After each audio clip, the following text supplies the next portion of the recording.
Shalom sahabat Bahana yang saya kasihi dimanapun Anda berada. Senang sekali bisa kembali bertemu dalam ruang karena dia di Bahana Channel ini. Nah, tidak berlama-lama untuk membuka pertemuan kali ini, saya sangat bersyukur bila saat ini ditemani seorang narasumber yang saya percaya nantinya akan menjadi berkat dan memberikan banyak inspirasi kepada sahabat Bahana dan khususnya juga bagi para hamba Tuhan dimanapun berada. Karena kali ini saya ditemani seorang yang bernama Pastor Fransiskus Irwan Wijaya. Mungkin banyak di antara sahabat Bahana yang sudah mengenal nama beliau ini. Tentunya seorang hamba Tuhan yang Tuhan beri panggilan khusus di bidang pelayanan misi. Tak diragukan lagi kiprahnya yang begitu sering terbang ke sana kemari, mengelilingi Nusantara dan bahkan antar negara, menjadikan dirinya sebagai ujung tombak pelayanan misi di salah satu sinode besar yang ada di Indonesia ini. Sosok yang sangat low profile ini selalu bersemangat dalam bermisi. Nah, untuk itulah segera saya panggil dan saya sapa hambanya Pastor Irwan Wijaya. Shalom Pak Irwan. Shalom Bapak, terima kasih untuk undangannya. Dan Sama-sama Pak. saya nyapa juga sahabat Bahana semua dimanapun berada. Shalom, Tuhan memberkati. Terima kasih untuk waktu yang luar biasa ini. Amin. Terima kasih juga Pak untuk kesediaan Bapak hadir di ruang karena dia kali ini. Sehat selalu ya Pak Irwan. Selalu sehat dan mantap. Amin. Iya, kita ngobrol-ngobrol santai nih Pak Irwan. Iya, baik mungkin Iya, iya, iya. mengawali perbincangan ini, silakan Pak Irwan bisa menceritakan sekilas saja latar belakang pribadi dan juga mungkin keluarga Pak Irwan supaya sahabat Bahana bisa lebih mengenal siapa Pak Irwan dan dari mana asalnya. Oke. Oke. Oke, ya seperti tadi sudah dikenal, nama saya Irwan Wijaya. Saya punya dua putra, sudah Oke. dewasa. Mereka yang pertama sudah married, namanya Joshua Yok Wijaya. Dan yang kedua Caleb Sheda, dan juga sudah dewasa, sudah bekerja. Saya asli dari Jambi, Pak Har dan Jambi. sahabat Bahana. Saya Oke. lahir di Jambi. Ah, Dan saya punya latar belakang sebenarnya sebelum saya full time ini saya seorang peneliti hutan karena Oke. latar belakang saya seorang peneliti hutan Pak dari Iya, iya, kecil iya. sudah suka keluar masuk hutan, bahkan sekolah juga di hutan Pak, jurusan kehutanan khususnya Mamalia Besar. Jadi panjang ceritanya sampai Tuhan Oke, panggil oke. jadi hamba Tuhan. Iya, apalagi daerah di Jambi dan sekitarnya masih banyak hutan yang begitu luas dan lebat ya Pak ya. Iya, betul Wah, betul cocok. betul. Oke. Jadi dari kecil, lahir kecil di Jambi ya Pak ya, sampai sekarang pun Ya tinggal di betul. Jambi. Baik, baik Pak Irwan. Nah, sebenarnya sih cita-cita atau impian Pak Irwan ini apa sih awalnya sebelum kemudian mendapat Oke. panggilan Tuhan untuk melayani pekerjaannya sepenuh waktu, khususnya di bidang misi ini? Apakah dari kecil Oke. memang punya keinginan menjadi seorang misionaris seperti itu? Enggak, Pak. Oh Jadi enggak, saya ini cita-citanya tuh yang ingin jadi peneliti hutan. Jadi peneliti saya hutan. dulu waktu saya ini lulusan dari Amerika, jurusannya adalah peneliti satwa liar. Jadi Wildlife Ecology Management and Research. Yes. Jadi saya pilih sekolah di situ karena di Amerika ini banyak kali jurusannya. Dari kecil saya sudah suka hutan, keluar masuk hutan. Jadi saya ambil jurusan itu. Ya. Tetapi ya tentu banyak penolakan ya, Pak, Oke. tantangan. Ya, ya. Terutama keluarga juga satu sisi mereka dukung, tapi ada keluarga saya, abang, adik berpikir karena bapak saya seorang bisnismen, Ah, ngapain kamu sekolah jurusan binatang kayak begini? Terus, jadi ceritanya Pak, jadi iya. akhirnya saya melamar jadi dosen dengan harapan di Universitas Jambi, dengan harapan saya nanti mereka sekolahkan jadi pegawai Oke. negeri, terus saya bisa meneliti lebih lanjut soal satwa-satwa liar. Ya, Dan ya. ternyata dalam perjalanan hidup kan berubah karena pulang dari Amerika, terjun di dunia bisnis, bantu orang tua, but Ya. somehow saya sendiri mulai bisnis dan saya bangkrut umur 26, Pak Oke. Har. Iya, iya. Jadi itu yang membuat saya babak belur. Dalam usia 26 tahun saya punya hutang hampir 5 miliar. Wow. Dan saya hidup di bawah hutang sampai 7 tahun. Jadi itu titik balik dalam hidup saya. Itu tahun berapa, Pak? Terjadinya tahun berapa ketika mengalami Ya, kebangkrutan bisnis ke sampai punya bangku, hutang oke, 5 miliar? ke bangku itu dari tahun 91 sampai awal 90 sampai tahun 97 waktu saya full Oke, time itu. Jadi hampir 7 tahun. Jadi awal 90 Pak. awal 90 ya. Wow, Iya. angka nominal 5M waktu itu berarti besar sekali sebelum Krismon soalnya. Iya. Jadi, Iya, betul. Jadi waktu krisis iya, krisis itu orang tua saya bangkrut, oke. dan waktu bangkrut itu saya nggak mungkin jadi dosen lagi kan. Saya berpikir akhirnya saya Hmm, bekerja dan waktu itu juga saya nggak keterima jadi dosen setelah 3 tahun, oke, Pak. oke. Karena saya kan tenaga honor, karena satu saya Nasrani dan saya juga Hmm, orang Chinese. oh Jadi ya, itu 2 kali telak membuat saya Ag- memutuskan untuk saya kerja di pusat hutan tanaman industri. Jadi dari oke. peneliti satwa, saya berubah menjadi peneliti hutan, dari Peneliti hutan, binatang ke tanaman. oke. Oh, Itu jadi. ya, ya. Jadi dari situ mulai terjadi titik baliknya ya Pak Irwan ya. Iya. Oke. Nah, sekarang sejak kapan pertama kali kalau demikian Pak Irwan ini mulai terjun di pelayanan misi ini? Apakah Jadi sejak waktu titik saya balik itu atau masih ada proses lagi yang dijalani? Jadi masih ada proses lagi. Jadi Oke. waktu itu kan saya sudah proses bangkrut, akhirnya saya bekerja. Hmm. Nah, waktu saya bekerja di hutan itu kan promosi saya kan cepat juga. Dalam 2 tahun saya naik hampir 7 tingkat. Wow, puji Tuhan. Karena waktu itu saya dipromosikan menjadi kepala seksi penelitian hutan. Hmm. Nah, waktu itu semua kepala seksi itu orang asing. Jadi itu sebenarnya Oke. prestasi yang sesuatu yang Luar wow. biasa. Tapi Ya. saya gagal duduk di situ, Pak, karena Oh. waktu itu jiwa saya itu masih apa ya, masih menggebu-gebu, dan Eh. saya nggak suka sekali karena hutan itu saya merasa dirusak. Nah, jadi dulu di hutan tanaman industri itu ada perjanjian dengan semua Hmm. uh, stakeholder atau pengusaha hutan bahwa sungai sepanjang kiri kanan hutan itu 150 meter nggak boleh ditebang. Hmm. Tetapi karena namanya juga orang-orang bisnis ya, Ya. ketika hutan tanaman industrinya sudah tinggi, hutan pinggir sungai itu ditebang. Hmm. Dan saya agak sedikit berontak, Hmm. marah, Hmm. karena selain hutan Indonesia dirugikan, yang kedua karena mereka kan tanamnya monokultur. Monokultur tuh mereka tanam semua akasia, mangium, dan Oke. eukaliptus. Ya, Dan ya. ini kan bukan tanaman asli Indonesia. Nah, Betul. waktu itu saya juga mengusulkan tanamnya harus selang-seling supaya hutan Indonesia tetap terjaga, tapi kan Ya. mereka Hmm. monokultur. Nah, Hmm. itu titik awal. Jadi saya berontak, dalam arti kata saya lawan, Hmm. karena waktu itu saya pikir saya nggak mungkin dipindahkan karena saya pegang kartu truf. Oke. Ternyata saya keliru, saya dipindahkan juga. Akhirnya saya Oh. dicopot. Dari situ saya mengundurkan diri. Itu Oke. gagal yang pertama. Ya, ya, ya, ya. Ya. Lalu dari situ bagaimana Pak ceritanya masuk ke ladang misi ini? Jadi habis itu saya mulai banting setir. Sudah Oke. utang perusahaan banyak, saya Hmm. mulai berbisnis. Jadi tukang tanam hutan, jadi saya jadi kontraktor tukang tebang hutan. Hmm. Jadi dengan yang berjalannya waktu, singkat cerita, bukan bukan buntung sampai titik ternol, Ya. saya rugi, dan singkat cerita terakhir kami masih dagang juga. Saya masih dagang Oke. ayam 2 telur, Oh ya. dan akhirnya ayamnya lari, tinggal telur doang, Pak. Tetap bangkrut aja. Dan jadi dari situ akhirnya diputus. Saya berunding, istri pun tanya, jangan-jangan Hmm. Tuhan mau pakai kamu sepenuh waktu Hmm. ini. Nah, singkat cerita, akhirnya saya menyerahkan hidup tanggal 9 September tahun 97. Itu pun Oke. tetap dalam hutang yang banyak, Pak. Saya Ya, ya, ya. utang company, Hmm. Hmm. utang bank, utang Hmm. keluarga, utang Hmm. pribadi, babak belur. Jadi 7 tahun total saya hidup di bawah hutang. Hmm. Wah ini. Dan waktu itu saya janji sama Tuhan, kalau Tuhan tolong saya, campur tangan atas hidup saya akan melayani Tuhan sepenuh waktu. Jadi pernah Oke. titik balik saya itu menderita, yang saya tidak pernah lupa, Pak Har. Ya. Saya makan pepaya itu 9 hari berturut-turut. Wow. Makan pepaya Jadi kan, 9 hari. ya, kulitnya untuk kasih piaraan binatang, saya piara kancil, rusa, kijang. Eh. Sampai hari ini saya masih beternak kancil, Pak, sampai Oh, hari oke. ini. Pelanduk itu ya. Jadi Ya, habis ya. itu buahnya bagi untuk burung, untuk Hmm. Hmm. monyet, untuk Hmm. musang, untuk Wah, apa, dan luar biasa.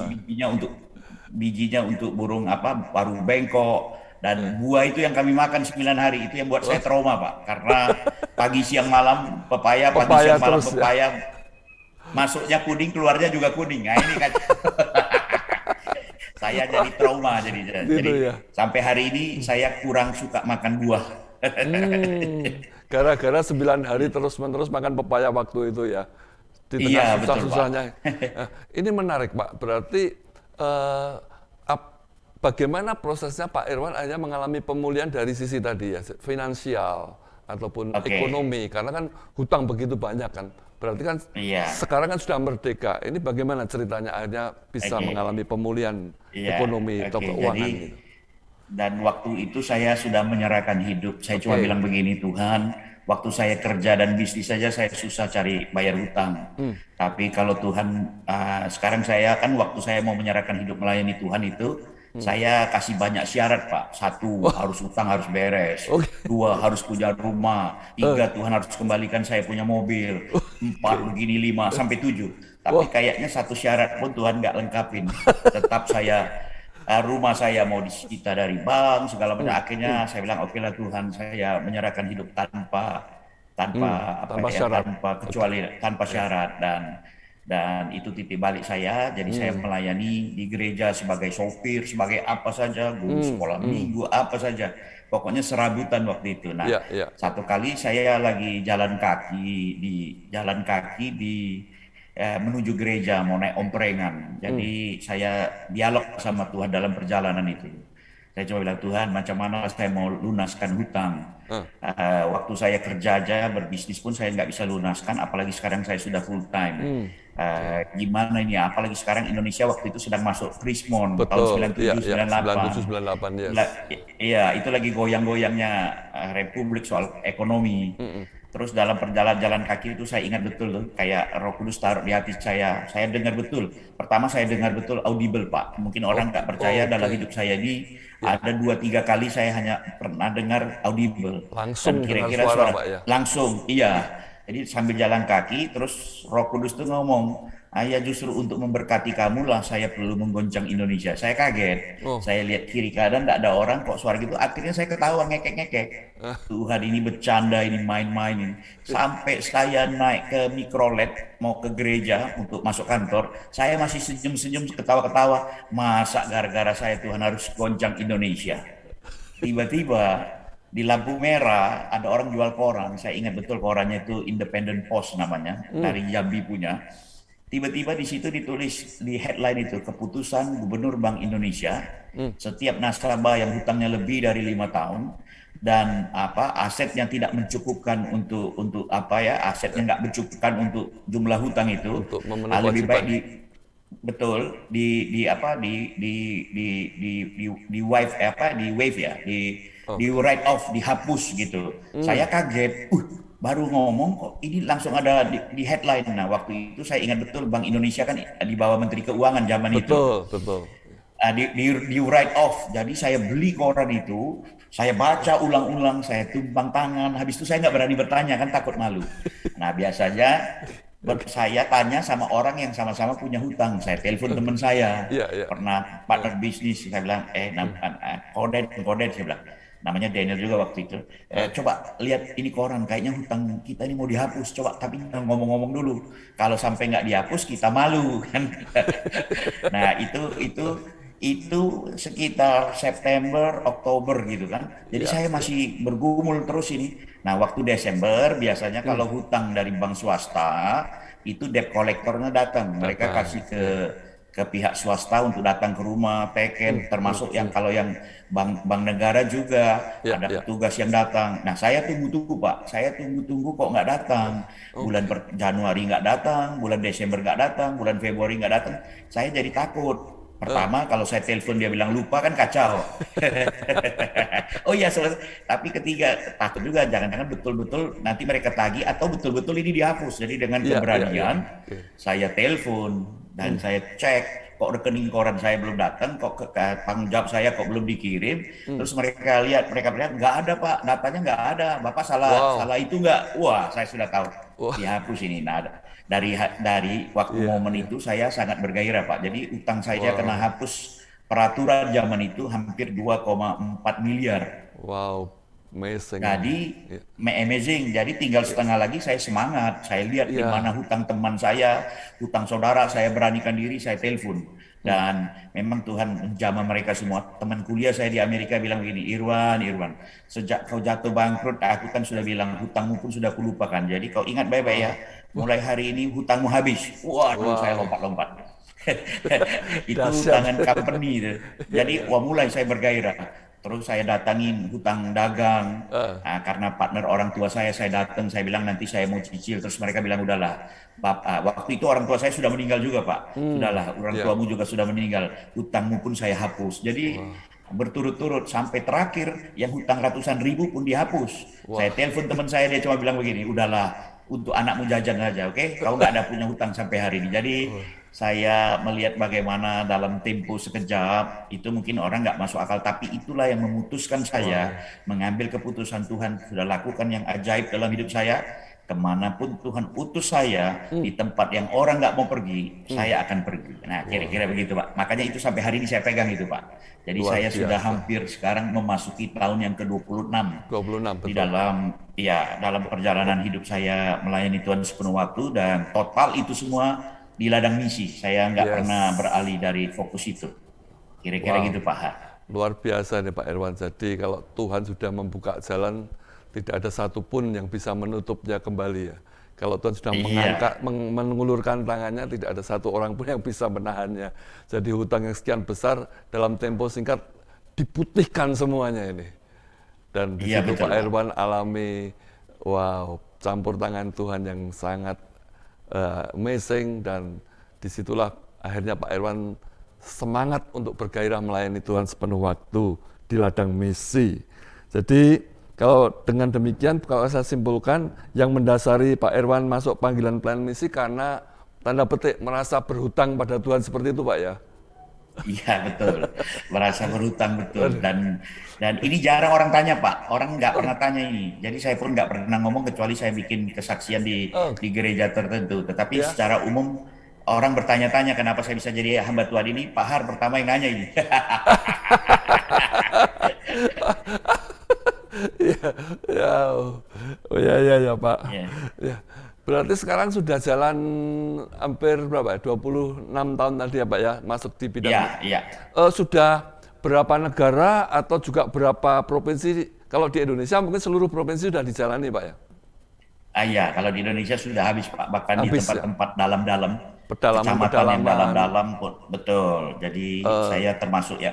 Jadi saya sendiri sebenarnya punya komitmen juga Pak. Waktu hmm, saya kerja di hutan, iya, iya. jadi waktu saya masih kuliah pun orang Amerika mau tahan saya, dan dia Hmm, bilang Indonesian should be proud to have you back, karena insting saya, ilmunya juga, memori saya bagus. betul. Dan jadi saya kan kalau kerja di hutan itu kan kalau meneliti apa kan tergantung waktu Pak. Kadang-kadang ada Ya, ya, tengah malam harus ya, manjat pohon, ukur ya, ya. jejak, jalan kaki. Oke. Dan ketika saya jadi hamba Tuhan pun saya bilang saya nggak mau hitung-hitungan. Makanya sampai Hmm, hari ini pun saya nggak mau hitung-hitungan. Kalau harus hmm. jalan kaki saya jalan kaki, harus menginap di kampung. Pokoknya saya nggak hitung-hitungan. Jadi itu juga modal semangat, itu juga yang membuat saya terbang keliling Indonesia dari kampung Ya, ke kampung, dari sungai ke sungai, dari ya. banyak tempat. Dan total kalau provinsi sudah banyak, kalau Hmm. negara hampir 70-an Pak. 70 negara ya. 70-an Oke. Wow. 70-an plus saya pikir ya. Ya, Terakhir ya, sebelum ya. Krismon saya ada di Kazakhstan, di Kirgistan, Hmm. dan 1 tahun sebelumnya saya ada di Korea Utara Pak. Dan ini saya Wow. pikir saya hamba Tuhan pertama yang masuk Korea Masuk Utara Korea ini. Utara ya. Wow. Iya, Dahsyat. Tuhan pakai Pak Irwan iya, secara istimewa untuk memberkati bangsa-bangsa di negeri sendiri, suku-suku yang mungkin belum terjangkau, suku-suku terabaikan. Pak Irwan masuk ke sana. Saya lihat ini pelayanan yang sungguh mulia Pak. Karena pada umumnya kalau orang melayani itu kan kepengennya di kota saja, di kota besar, mapan, nyaman. Tapi tidak demikian halnya dengan Pak Irwan ini. Mau terjun ke pedalaman-pedalaman, ke hutan-hutan, ke pelosok-pelosok, menjangkau orang-orang yang masih mungkin ya sederhana hidupnya. Tapi ini saya melihat inilah sesuatu yang karya Tuhan yang hebat melalui Pak Irwan. Saya senang bersyukur bisa bertemu Pak Irwan saat ini. untuk men-sharingkan kisah hidup dan pelayanannya. Nah, Pak, kalau dalam pelayanan yang dijalani selama ini, terutama di bidang misi, pernah nggak mengalami tantangan yang terberat? Yang itu bagi Pak Irwan, wah ini sesuatu yang harus membuat diri menyerah, tetapi Pak Irwan di situ tetap bisa survive dan bertahan sampai hari ini. Kalau di misi enggak Pak ya, karena Enggak ya? saya menikmati. Tapi di dalam pengembalaan, karena saya kan selain Oh, orang misi, saya kan juga mengembalakan. menggembalakan. Iya, saya sudah mengembalakan 17 tahun. Jadi Hmm, saya sebenarnya dari orang lapangan ditunjuk menjadi gembala hmm, 2004 di satu oke, pulau Pulau Bintan, Tanjung Pinang. Dan dari orang pengembalaan saya menjadi akademisi. Jadi oke. kalau di pengembalaan hampir 3 kali saya menyerah. Iya, iya. Karena saya merasa tidak pas, tapi ternyata Oh, Tuhan izinkan saya menggembalakan sampai hari ini. Akhirnya gereja itu menjadi gereja misi, menjadi oh, gereja model. Makanya kami kasih nama My Home, oke. House of Mission and Evangelism. Wow, ya malah. Ya, Jadi di misi malah tidak pernah mengalami tantangan yang dirasa berat, tapi di enggak. pengembalaan itu ya. Iya, Iya, iya, iya. Tapi dari situ justru gereja yang digembalakan sekarang menjadi gereja yang misioner ya Pak ya. Menjadi role model betul. Jadi bagi itu jadi model gereja-gereja ya. lain. Wah, luar biasa Iya. ini. Iya. Jemaat juga dilatih untuk terjun di bidang misi tentunya ya. Iya, jadi Hmm, kita ada program One More Person for Jesus, hmm, ada cell group, pokoknya rata-rata semua terlibat di misi dan semua mau bermisi dan saya sampai hari ini juga mengutus orang kemana-mana, gitu oke. sampai hari ini juga. Iya, baik. Nah, tentu sepanjang pelayan Pak Irwan di bidang misi yang sekian lamanya, ada begitu banyak pengalaman-pengalaman yang mengesankan ya. Begitu banyak pengalaman-pengalaman yang mungkin tidak bisa Pak Irwan lupakan seumur hidup. Nah, mungkin silakan Pak, mungkin ada satu saja yang bisa diceritakan kepada sahabat Bana dan pemirsa supaya pengalaman Pak Irwan ini Oke, bisa menjadi blessing juga bahwa oke, bagaimana campur tangan Tuhan ya. lewat pelayanan Pak Irwan ini. Silakan Pak. Jadi kalau pelayanan, saya pikir pelayanan yang paling berkesan 1 tahun terakhir ini Pak, sejak Oke. Corona. Oh, Makanya saya menulis namanya Fruit in the Unfruitful Season, buah di hmm, musim tidak berbuah. hmm, Dan peristiwa ini dimulai ketika Bapak ingat kasus Lembang Pak, yang dimulai ya, hamba Tuhan Gereja betul, Betel. Dan itu betul. itu saya pembicaranya Pak. Wah, Oke. dan dari Di situ awal-awal pandemi kemarin ya, di awal pandemi iya, 2020 itu ya. dan itu Iya. kan kita kan semua nggak sadar. Dan habis Oke. itu saya melangkah dari Bandung, saya ke Hmm, Makassar, ke hmm, Papua, hmm. dan ternyata orang yang jemput saya di Papua juga meninggal karena COVID. Oke. Ya, ya. Dan saya pikir saya pembawanya, tetapi saya tahu terakhir bahwa saya diluputkan. Total saya berhadapan dengan COVID ini 8 kali Pak. Hmm, Bahkan di Batam sendiri, di hmm, kantor saya itu di lantai 4, kantor gereja itu di lantai 6. hmm. Itu waktu awal-awal tahun 2020 itu bulan 4, bulan 5 Ya, itu ya. terjangkit 50 orang di lantai 6 Wow. sama lantai 7, menara doa dan kantor gereja. Hmm. Dan itu saya pun diperiksa lagi karena dipikir saya bawa dari kasus Lembang itu. Ya. Hmm, Ternyata tidak. hmm. Habis itu berturut-turut dan saya sampai 3 bulan itu agak sedikit down. Kenapa? Karena saya Oke. merasa tertuduh. Terus nggak tahu mau Ya, buat ya. kemana. Hanya merasa kasihan saja kalau itu saya yang bawa. Hmm. Ternyata bukan. Saya tahu saya diluputkan. Nah, Ya. akhirnya saya bangkit. Saya Hmm. bilang saya akan bergerak. Saya kalau berlama-lama berdiam-diam ini saya nggak mau. Singkat Betul. cerita, sebagai kepala departemen misi dari Sinode GBI, saya bergerak Pak. Saya mulai Hmm. melakukan pemetaan di mana tempat yang aman, yang hijau. Jadi saya punya konsep yang Hmm. namanya konten firman Tuhan tidak boleh berubah, tapi Ya. konteks bisa di mana Konteks saja. bisa disesuaikan. Ya, oke. Ya, kontainer tinggal disesuaikan. Jadi konteks bisa di mana saja, kontainernya nanti disesuaikan. Kalau sudah Oke. besar, sudah itu. Jadi dari 3 prinsip itu kami bergerak Hmm. dan saya masuk keluar masuk, mau darat, mau laut, mau naik perahu, mau naik kapal, mau naik Iya. pesawat kecil. Dan total perjalanan waktu itu saya ingat perjalanan yang paling memberatkan ketika saya masuk ke dalam suku Wana, tapi ini Oh. suku Wana yang nomad yang belum orang masuk di Di tempat mana itu, itu. Pak?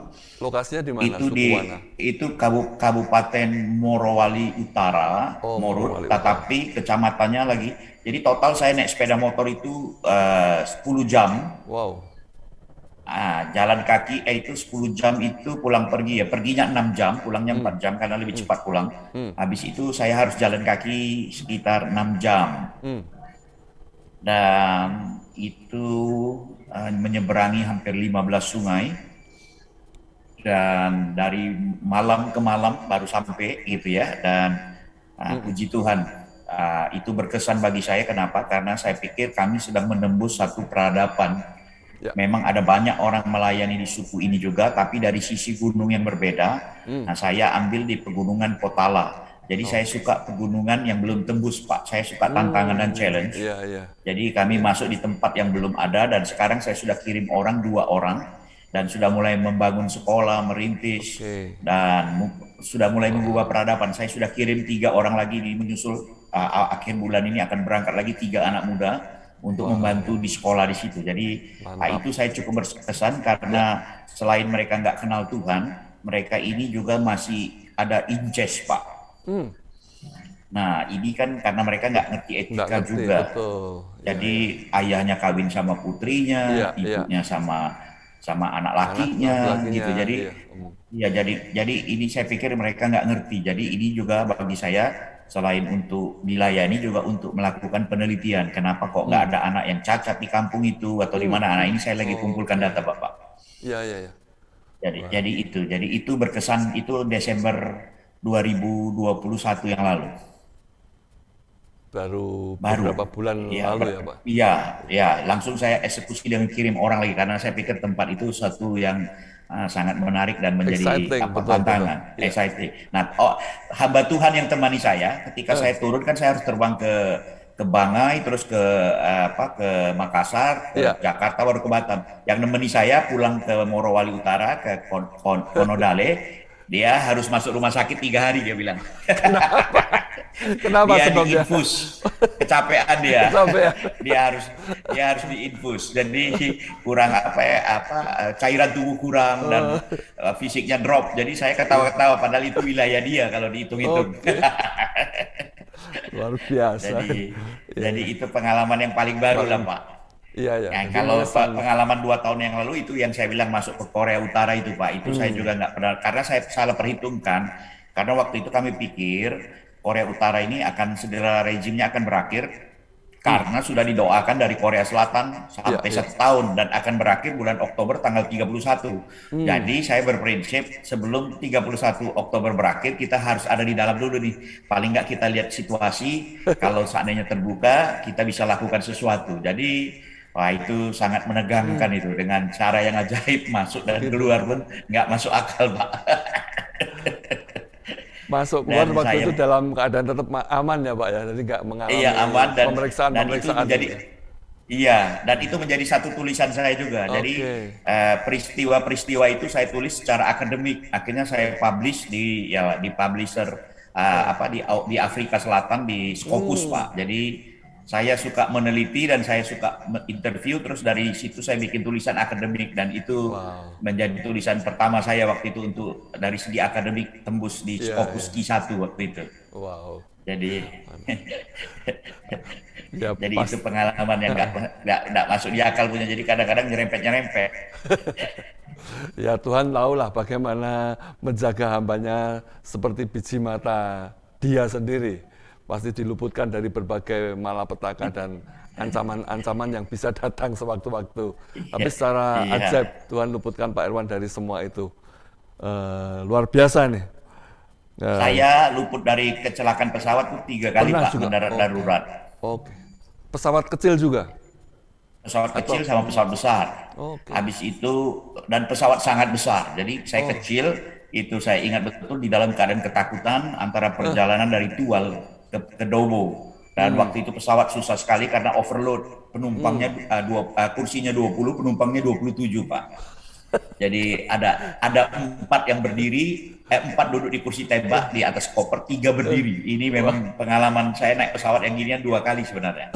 Dan itu membuat saya mengambil keputusan bahwa saya nggak takut mati. Karena dalam oke. hati ketika itu saya dengar betul, dalam arti kata suara hati saya dan suara Roh Kudus sayup-sayup mempertanyakan. Hmm, Nah, kira-kira begini ya, Irwan, kamu lihat ini pilot, dia nggak kenal saya tapi dia nggak takut mati. Bagaimana dengan kamu yang sudah kenal saya? Oh, saya doanya makin kencang. Apalagi saya orang Pentakosta karismatik. Melengking-lengking. wah, Kalau boleh dibilang melengking-lengking suara itu, Pak. Suara Pak iya, Sarok. iya. Saya ulang-ulang kayaknya saya merasa pesawat ini akan jatuh. Nah, itu pesawat yang kecil yang pernah saya ngalami. Hmm, Tapi dari situ saya mengambil keputusan saya tidak takut mati Tuhan. Jadi puji itu Tuhan. juga Wow. kayak beban vlog itu 2004 Pak. Jadi dari Hmm, situ saya tambah ya beranilah. Maksudnya tuh saya tahu betul bukan ceroboh ya Pak, tapi saya betul, tahu betul betul. kalau belum waktunya Iya, memang iya, belum iya. bisa gitu. Itu Betul, saja. Jadi itu betul. yang membuat saya Wow, bergairah terus semangat sampai hari ini Pak. wow, luar biasa. Iya, iya. Saya saya karam kapal sama istri sama anak juga itu kapal penumpang 200 orang Hmm, menyeberang Selat Berhala dari Batam menuju Kuala Tungkal dihantam kiri kanan kaca pecah orang berteriak-teriak keluar wah itu pengalaman nggak terlupakan juga itu juga jadi mau pengalaman yang kecelakaan mengerikan. ya kecelakaan mobil saya diluputkan Hmm, pesawat diluputkan terus kapal juga diluputkan jadi dari situ saya ngerti saya tidak akan ceroboh tapi saya tahu Tuhan akan hmm. jaga dan lindungi. Nah, pasti setan, kuntilanak, mak lampir kan nggak happy ya. Jadi dengan apa ya Iya, iya, cara-cara yang ajaib pun. iya. Jadi saya kalau yang begitu medan berat, hadapin Eh, orang, saya nggak gentar Pak hari itu mungkin kasih karunia yang Tuhan berikan dalam hidup saya ada Amin, misi ya. amin. Iya, iya. Iya, iya pasti. Seperti Tuhan Yesus yang berkata bahwa siapapun yang memenuhi panggilan untuk melaksanakan amanat agung ada penyertaan yang luar biasa. Tanda-tanda ini akan menyertai orang percaya. Dan saya percaya, Amin. dan saya yakin Pak Irwan mengalami itu semua. Iya, minum racun maut sekalipun tidak akan mengalami maut. Istilahnya seperti itu. Iya, di di ditimpa mara bahaya apapun ada perlindungan Tuhan yang sempurna. Iya, Dan ini sudah Pak itu yang Irwan saya rasakan. alam. Iya, wah terima kasih Pak untuk sharing-sharing kali ini. Ini menguatkan kita semua, ya sahabat Bahana, pemirsa dan juga mungkin hamba-hamba Tuhan untuk tidak takut melakukan apa yang Tuhan kehendaki. Karena di situ ada penyertaan, pemeliharaan, penjagaan, perlindungan Tuhan yang sempurna seperti yang Pak Irwan sudah alami sampai saat ini. Nah, Pak mungkin ini masuk kepada bagian-bagian sebelum kita nanti sampai pada puncak atau akhir perbincangan kali ini. Kalau sekarang ini pelayanan Pak Irwan apa saja? Tadi memang ini saya banyak mengeksplor di bidang misi, tapi mungkin sekarang bisa di-share-kan juga pelayanan apa saja yang Pak Irwan tangani saat ini. Oke, oke. Jadi saya gembala, saya Gembala. tetap menjalankan Oke. fungsi pengembalaan saya. Iya. Saya tetap baptis orang, saya tetap menginjil, saya tetap bersaksi kalau Iya. saya dimanapun. Dan saya jalankan fungsi saya sebagai gembala, pastoral, baptis, perjamuan kudus, Iya. penyerahan anak itu Oke. biasa minggu pertama. Habis itu saya akan konsentrasi di Batam, itu di Tanjung Pinang pengembalaan. Jadi saya pulang pergi. Oke. Dan di Batam saya selaku ketua Sekolah Tinggi Teologi RIL, yang mana kami persiapkan juga sekolah ini untuk meningkat menjadi institut dan selanjutnya. Jadi saya betul-betul serius dengan STT, makanya saya kasih nama STT RIL STT Riau karena Batam ya. Oke. real itu artinya fakta Betul. nyata. Ini saya 12 tahun kurang lebih jadi ketua, tapi sekolah ini baru ya sekitar 12-13 tahun sekolah ini baru. Wah. Jadi itu karena juga fakta ketika saya punya full time itu diluluskan oleh satu sekolah tinggi dengan eh, baru semester 3.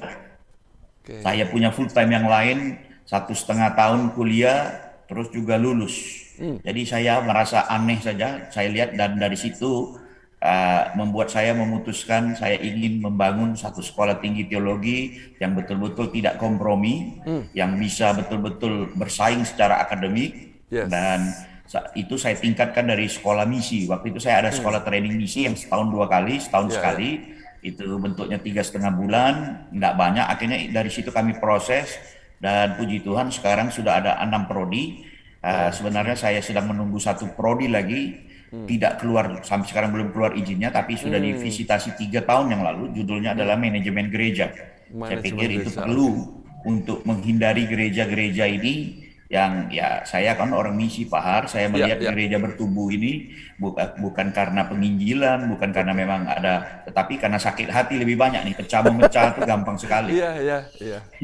Jadi saya pikir itu juga jadi beban tanggung jawab. Nah, itu jadi saya di STT. Jadi STT kami punya jurusan PAUD.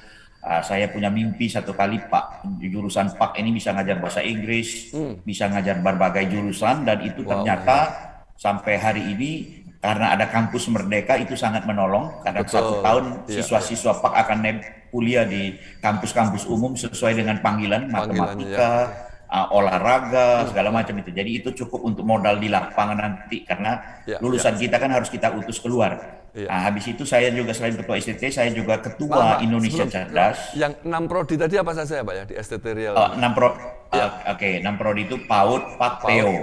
PAK, TEO, oke. Terus kami yang belum jalan ada misiologi, musik gereja dan manajemen gereja. Oke. Itu Iya, untuk iya. S1, itu untuk S1 ya. Ya, Kalau S2 PAK sama Theo, terus S3-nya doktoral. Jadi kalau dihitung-hitung sudah 9 semua kalau semua jalan dan itu sudah bisa meningkat menjadi institut, tetapi kami lagi menunggu petunjuk teknis. Juknisnya belum ada karena ya. baru dari negeri. Jadi kami harus sabar menunggu untuk itu. Nah, Saya terobsesi dengan sebenarnya University of Harvard, Pak Har. oke. Karena Harvard ini nama dari seorang pendeta John Harvard, dimulai dari teologi dan Ya, akhirnya menjadi kampus nomor 1 di di dunia dunia, dari segi betul. ya. Jadi itu juga saya pikir harusnya STT ini harus beda dengan yang lain karena dasarnya firman Tuhan. Itu saja Pak, Ya, dasar yang itu kalau dari STT. Tapi saya juga ketua Indonesia Cerdas, Pak Har. Ketua Indonesia Cerdas. Ini pelayanannya seperti Ya, apa, Pak? Ketua Indonesia Cerdas ini? ini merekrut guru-guru dari seluruh Oke. Indonesia, Oh dari ya. kampus-kampus Kristen, dari Satya Wacana, dari No Mensen, dari mana-mana, dari STT-STT. Kami training 3 bulan, masuk pelatihan, dan kami menempatkan mereka. Tapi ini khusus guru, jurusan guru, Pak. Oke. Dari berbagai latar belakang. Habis itu kami ambil dan kami mulai melihat daerah-daerah yang tingkat khususnya Papua yang di mana nggak ada guru. Nah, kami Ya, lobby ya. Pemda, kami drop di sana. Jadi kalau total yang sudah pernah kami kirim Indonesia Cerdas ini hampir sudah pernah mengirim 1.100 guru. Wow, oke. Luar Jadi biasa. target kami sebelum pandemik kemarin adalah 10.000 dengan asumsi satu guru itu dia mengajar di satu kelas berarti dia melayani 30 murid misalnya, tapi Ya, dia harus ya. punya tanggung jawab juga untuk melayani orang tua mereka. Jadi Betul. kalau 30 murid terus orang tua dua berarti kan 90. 90, betul. Jadi kalau kita bisa kirim 10.000 artinya bisa kirim Iya, hampir 1 juta, betul. bisa melayani 1 juta Satu orang. juta Jadi Bapak orang. bisa bayangkan Iya, iya. kalau Papua itu diubahkan dengan sepertiga penduduknya, saya pikir Tuhan akan lawat betul dengan luar biasa. Karena Betul. Papua dan Papua Barat itu adalah daerah termiskin nomor 1 dan nomor 2 di Indonesia. Indeks pembangunan manusianya paling rendah. Paling rendah di sana Tingkat ya. pendidik, ya, dan itu satu lagi tingkat buta huruf juga tinggi sekali. Tingkat Tinggi. kemiskinan 26% dan 21%. Tingkat buta Wow. huruf itu 28% untuk Papua. Jadi kalau ada penduduknya 3 juta, hampir 1 juta orang itu buta huruf. Jadi itu juga menjadi tanggung jawab Pak. Jadi itu Iya, sebenarnya, iya. jadi kalau dihitung hampir tiap bulan saya ke Papua Pak. Dari Wow. 2022 ini. Ya, Nanti awal bulan saya sudah ada di sana Jayapura lagi. lagi. Iya, Wow. Jadi jadi itu. memang Pak Irwan juga Tuhan taruh hati untuk Papua ini ya. Luar Iya. biasa. Wah. Ya, jadi Saya juga tampung anak-anak Papua Pak. Banyak di sini saya tampung. Dari SMK, saya oke. kan punya sekolah juga SMK IT. Jadi sekolah menengah kejuruan IT, saya dapat hibah juga. Sekarang ini lagi progres penyelesaian program dari Sambas Corporation. Itu jadi dia bikin satu program untuk Indonesian Hybrid Learning System. Ya, Dan ya. itu kalau bisa jalan, ini 2 tahun progresnya uji coba. Saya pikir itu akan bagus untuk daerah-daerah yang kurang IT seperti di Papua, Betul, di mana betul. itu program itu bisa dipakai. Saya pikir akan bawa breakthrough. Itu Yes. dari sisi saya dari lihat sisi. yaitu untuk Indonesia Cerdas. Habis itu saya juga ketua Departemen Misi Penanaman Gereja Suku Terabaikan dari Sinode. Jadi saya Sinode. punya tanggung jawab untuk tanam 1.000 gereja per tahun. Itu tanggung jawab yang dikasih oleh Wah, Ketua Sinode. Tetapi kemarin waktu COVID kan agak tertunda, tetapi 1 tahun setengah waktu itu kita sudah tanam 736 gereja baru. Makanya saya menulis di satu jurnal internasional Indeks Kopuski 1 itu dengan judul Fruit in the Unfruitful Season. Jadi buah di musim tidak berbuah, suatu studi berbuah. kasus Gereja Bethel Indonesia respon to COVID. Jadi Wow. karena judul ini akhirnya saya diundang lagi ke Luzon Asia untuk Wow. sharing ini, Pak. Jadi Iya, jadi iya, iya. semua berkelanjutan itu di Indonesia Cerdas itu di Departemen Misi, terus saya di BMPTKK itu Badan Musyawarah Perguruan Tinggi Keagamaan Kristen Iya. Indonesia. Saya ketua bidang jurnal dan penerbitan. Jadi saya yang mengorganisir untuk International Conference Yes. karena dosen-dosen Indonesia rata-rata itu untuk tulisan internasionalnya kan kurang, Pak. Iya, Nah, betul sekali. BMPTKKI mengarrange satu international conference on humanitarian theology and Christian education. Jadi kita bantu dampingi dosen-dosen Iya, itu iya. supaya ada tulisannya yang di internasional. Nah, ini sudah mau Betul. masuk konferensi yang kedua bulan Oktober nanti. Ini yang pertama belum Oke. terbit karena tunggu terbitnya lama karena kita Oke, gandeng iya. Associate Press itu terindeks WOS, jadi memang harus ngantri dan bayar. Bayarnya kan kita sudah kumpulkan, maksud itu kita juga sponsor dari BMPTKI, jadi untuk setiap dosen lebih ringan. Nah Iya, itu iya, iya. di BMPTKI. Tapi selain itu saya juga duduk di Badan Dunia, Pak Oke. Badan Haryono. dunia apa itu namanya, Pak? GCPN, namanya Oh, Global Church Planting Network. oke. Jaringan penanaman gereja dunia ini yang Dunia. mengakomodir segala macam model penanaman gereja, dan itu pusatnya di London. Oke. Saya adalah eksekutif komite dari Wow. 2018. Sebenarnya saya ditawar untuk jadi presidennya, Pak. Mereka datang minta saya duduk sebagai ketua. Mereka perlu orang Asia karena Iya, menurut iya. mereka kami orang Barat ini sudah terlalu sering, dan kami kan negara-negara Barat ini nggak menjamin karena mereka sendiri dengan jujur kami ini gagal. Sudah walaupun Injil dibawa dari negara Barat masuk ke Asia kemana, tapi hari-hari ini kami harus belajar dari Asia. We are failed, dia bilang. Betul. Iya. Mereka bilang mereka gagal. Jadi saya di situ duduk di jaringan penanaman gereja dunia.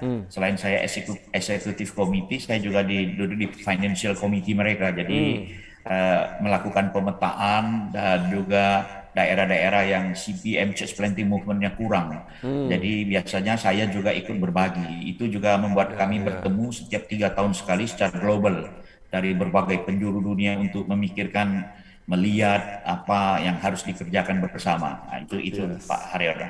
Wah, luar biasa nih kepercayaan yang Tuhan berikan kepada Pak Irwan sedemikian besar dan bahkan luas jangkauannya, bukan hanya skala lokal, regional, nasional, tapi bahkan internasional. Dan saya percaya Iya, ada maksud Tuhan di hari-hari yang akan datang bagi Pak Irwan untuk menjadi blessing yang lebih dahsyat lagi di tangan Tuhan, memberkati bangsa amin, ini, amin. memberkati bangsa-bangsa lewat apapun yang Pak Irwan kerjakan bersama Tuhan dan keluarga tentunya. Nah Pak, terima kasih sekali untuk waktu dan kesempatan Pak Irwan bisa berbagi, bisa sharing luar biasa di Karena Dia ini. Nah mungkin Pak sebagai closing statement katakanlah seperti itu, silakan Pak Irwan mungkin bisa menyampaikan kepada sahabat Bahana dimanapun, Oke. khususnya kepada gereja Tuhan di Indonesia ini, yang saya amati belakangan ini kok rasanya cenderung kurang bergairah atau malah memudar semangatnya dalam bermisi ini.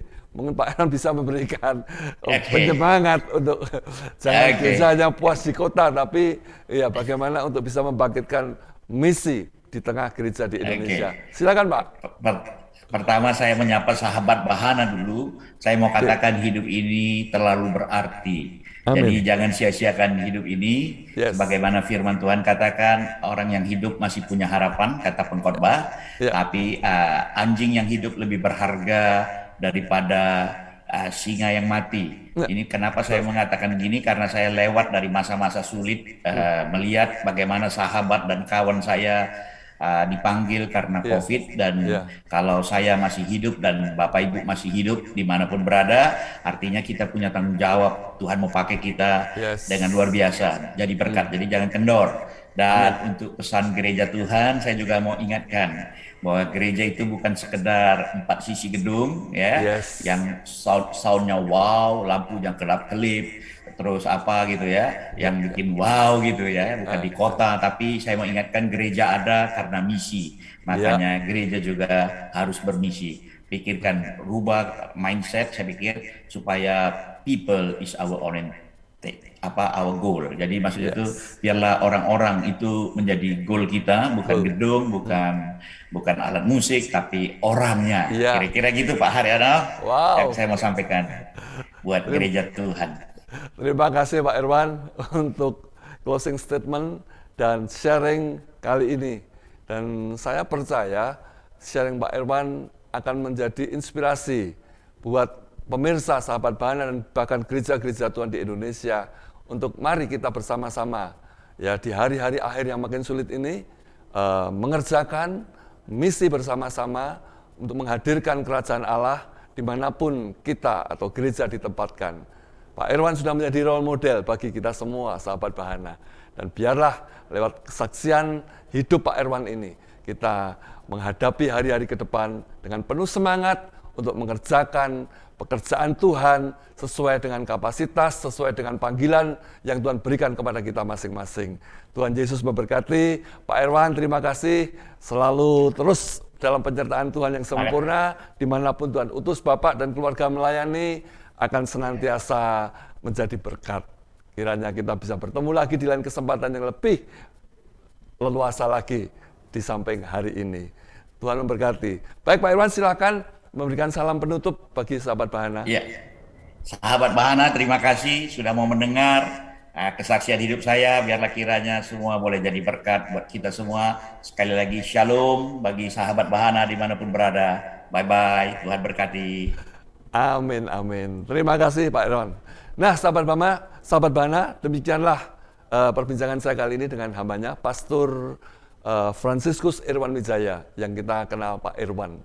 Seorang hamba Tuhan yang bisa kita jadikan panutan, teladan, bagaimana dengan semangat misinya menjangkau jiwa dan menjadi berkat bagi banyak orang dimanapun Tuhan utus beliau ini. Kiranya di hari-hari yang makin sulit ini, jangan kendor, jangan menyerah, jangan putus asa terhadap keadaan apapun. Tapi percayalah, bersama Roh Kudus kita dimampukan untuk melakukan hal-hal yang di luar perhitungan kita, di luar pemikiran dan akal kita yang terbatas. Pak Irwan sudah menyaksikan bagaimana Tuhan mengubah hidupnya dari sebuah keterpurukan, dari sebuah hutang yang begitu besar, tapi dalam tempo sekejap, ya semua diputihkan hutangnya itu. Dan dari situlah beliau melayani Tuhan secara luar biasa sampai hari ini. Tetap semangat, Tuhan Yesus menyertai kita semua. Dan sampai jumpa di pertemuan program yang akan datang. Tuhan Yesus memberkati. Shalom.